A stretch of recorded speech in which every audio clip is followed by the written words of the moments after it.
Welcome to Theoria TV audiobooks. We will jump into this title in just a minute.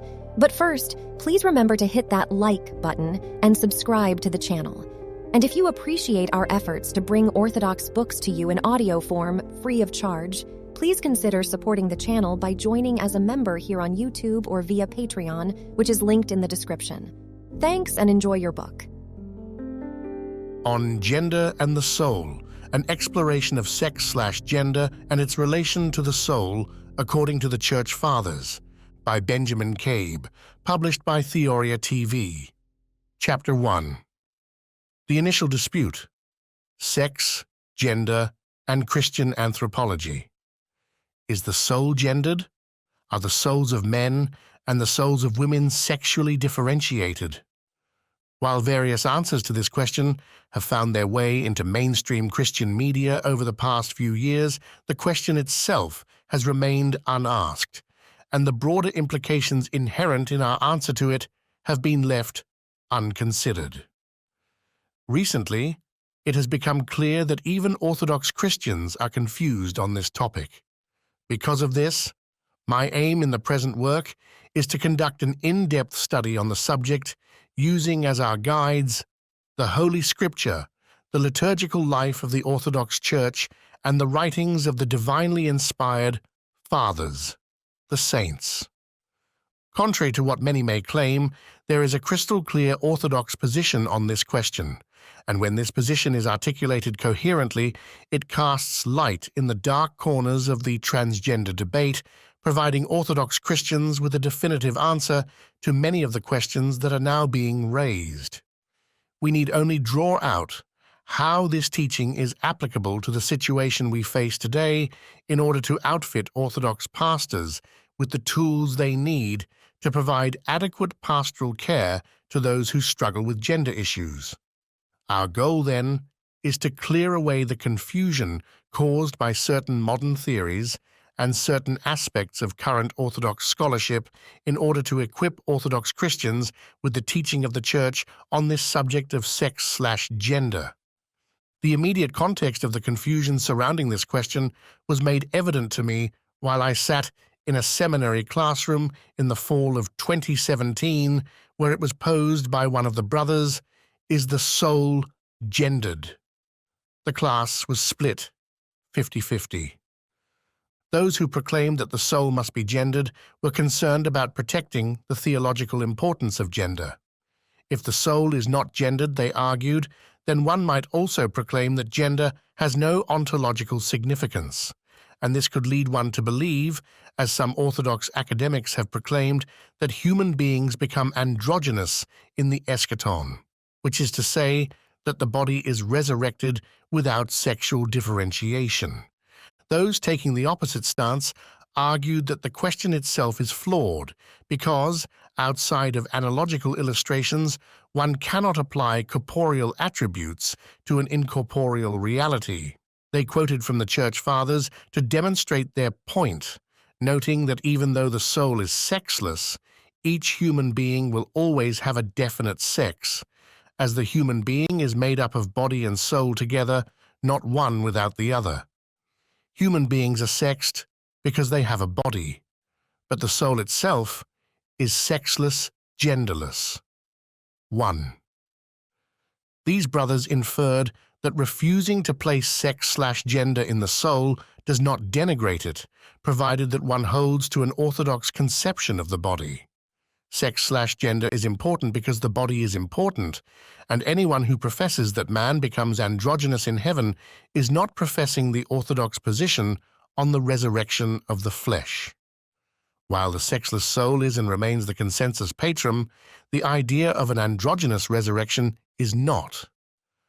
After this brief explanation, those taking the latter position thought the question to be settled, with everyone content in following the testimony of the Church Fathers. And thus, the class ended. That evening, I sent out a few quotations from the Church Fathers to provide the class with reference material for future pastoral ministry, since many of them will likely be dealing with such issues as the next generation of Orthodox priests.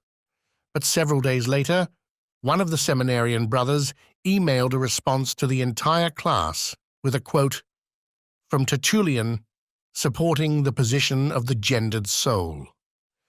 This brother argued that it is dangerous to rhetorically separate the soul from the body, since the human being is a single unit, and the two only part in the unnatural event of biological death. Concerning the reality of the latter, he was apprehensive what the sexlessness of the soul would mean for the interim between biological death and bodily resurrection. Would this mean disembodied souls are androgynous?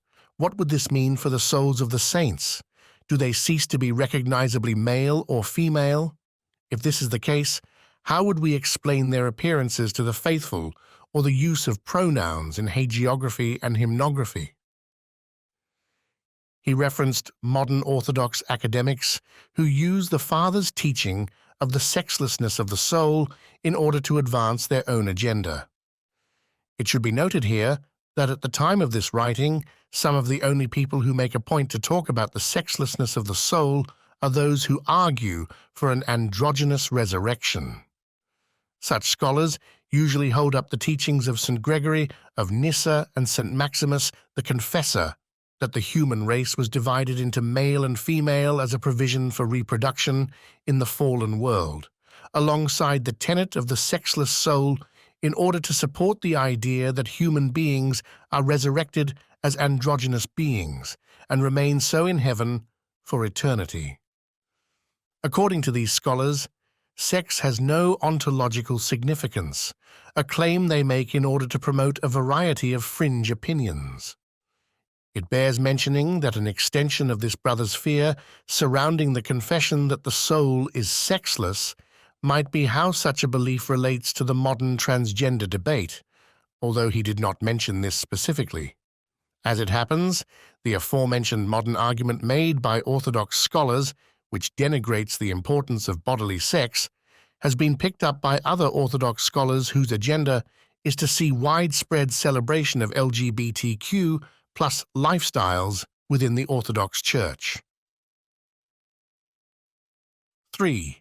Those familiar with patristic literature, however, will quickly see through these arguments. Surely one can make a case for almost anything if the witness of the Church, the Fathers, and the Scriptures are separated, sifted, and hand-picked. Despite the countless conversations after this initial confrontation, he and I were not ever able to agree about the issue at hand. We agreed to disagree.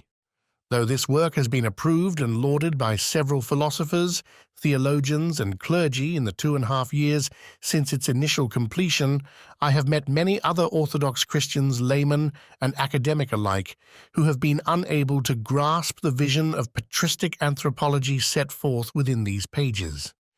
There seem to be 3 principal objections or misunderstandings. 1.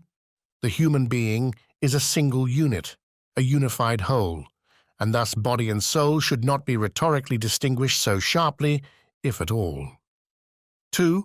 If the soul is sexless, then the resurrection will be without sexual differentiation. 3.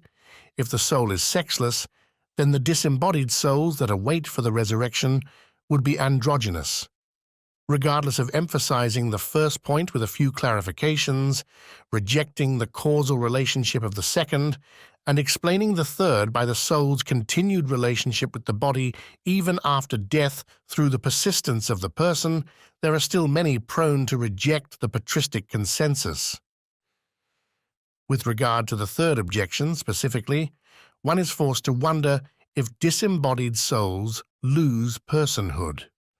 If not, why is it so difficult to think of the soul as sexless whilst maintaining the persistence of the person in all his or her distinctions, sex and otherwise? Before diving into the patristic literature concerning these topics, I would like to indicate 3 different degrees of agreement or disagreement we see throughout the various writings of the Church Fathers. On the first level, we see great consistency among the Fathers, both East and West, on topics such as Christ's deity and humanity and so on. This consistency, which we will call the patristic consensus, helps form the foundation for our church. On the second level, we see what appear to be disagreements between various fathers on a given subject. But when we take a closer look, these supposed disagreements turn out to be variances in terminology or focus. As an example, this can be seen between St. Athanasius and the Cappadocians. The former uses ousia and hypostasis interchangeably, and the latter distinguish between them. Finally, we must admit that within the vast corpus of patristic literature, there are some areas where the fathers do not agree. On this third level, there is a kind of theological boundary within which the faithful find themselves. Occasionally, this boundary which governs acceptable opinion may shrink if the Church finds that certain theological opinions hinder our progress towards the goal set before every human being. Theosis. Where the fathers agree on a subject is of great importance for us. Where they seem to disagree requires careful investigation, and where they actually disagree requires caution. Regarding the current project, we might think of it this way. The sexlessness of the soul belongs to the first level. The resurrection of sexual differentiation belongs to the second, with the notable exception of St. Gregory of Nyssa, and the belief that sexual differentiation was a post-lapsarian provision for procreation belongs to the third. In most of the academic counter-arguments to my thesis I have encountered, this tendency seems to be heavily influenced by how many modern academics have interpreted Nyssa and St. Maximus, though, as I have noted, neither explicitly call the soul sexless. At the risk of belaboring the point, these academics tend to move from patristic consensus to patristic opinion to personal opinion. They move from solid ground, the sexlessness of the soul, to speculative ground, that resurrection does not include sexual differentiation, via Nyssa following Origen. St. Maximus doesn't actually teach this, if one looks closely, to uncharted ground. All of this to say, those most vocal about the sexlessness of the soul tend to argue for a sexless resurrection, while those that speak loudest against the sexlessness of the soul are reacting against the former and take the opposite stance. Let me be clear. All of the fathers who spoke about it agreed that the soul is sexless. None of them believed the human being will be resurrected to androgyny. Seeing some sort of relationship between the sexless soul and a sexless resurrection is simply a mistake of causality, one that lumps in with its argument an appeal against the idea of sexual differentiation as a provision for fallen man. Interestingly enough, the sexlessness of the soul, together with an orthodox understanding of the cohesion of the sex person in the resurrection, solves all of the issues that concern such reactionaries, including my seminary brother. It also touches on the modern transgender debate by demonstrating that there can be any sex/gender in the inner man, save by analogy or relatedness to the body, or distinction thereof in Orthodox Christian anthropology, which renders moot the rhetoric of those seeking the approval of transgender body modification. The foundation of transgender philosophy is the bifurcation of the terms sex and gender, where gender is taken to mean an internal sexual identity distinct from biological sex. Within this separation of gender from sex, some gender theorists proclaim that sex is biological and gender is not. Others claim gender normalizes and manifests itself in biology over time as it is performed in day-to-day life, an argument that seems to rely heavily on evolutionary anthropology. Either view denigrates the stability or purpose of bodily sex and thus blurs the line between the male-female binary. And such denigration of bodily sex is not an orthodox view. Since the time of the class discussion and this brother's email, I was asked on more than one occasion by some of the other brothers to respond in written form. Because of this request, and because there are no existing works that compile and comment on the Father's teachings concerning this subject specifically, I have endeavored to do so here. The brother I disagreed with gave me permission to relay the story in text here, for which I am grateful. The completed work was presented in 2019 as my thesis for my Master of Divinity degree at St. Tikhon's Orthodox Theological Seminary. Since that time, I presented a paper entitled The Engendered Soul in Apelles and Tertullian at Oxford University for the Jesuit International Patristics Conference in August 2019 in Oxford, England, which was subsequently published in Studia Patristica. In November of the same year, I delivered a talk at St. Tikhon's Speaking the Truth in Love conference entitled The Sexlessness of the Soul and the Resurrected Body, in which I demonstrated that while the sexless soul is the consensus of the Fathers, the androgynous resurrection is not, and in fact depends on a specific and disputed reading of Saints Gregory of Nyssa and Maximus the Confessor. Having mentioned all this, as we progress in this journey, we should hold this in our mind. How we answer this question about the soul not only reveals, but also affects or infects our theology, anthropology, and soteriology. And so, the importance of this issue cannot be overstated. An incorrect belief in this matter not only complicates the conversation between the Church and the modern world, but also leads to an incorrect vision of salvation. To quote Dr. Harry Boussalis, "The danger of heresy is that it does not work, it does not heal. In order to successfully complete this journey as Orthodox Christians, we must first be willing to give up our individual opinions, those of the third level. For truth does not conform to opinion, but it is up to us to conform our opinion to the truth.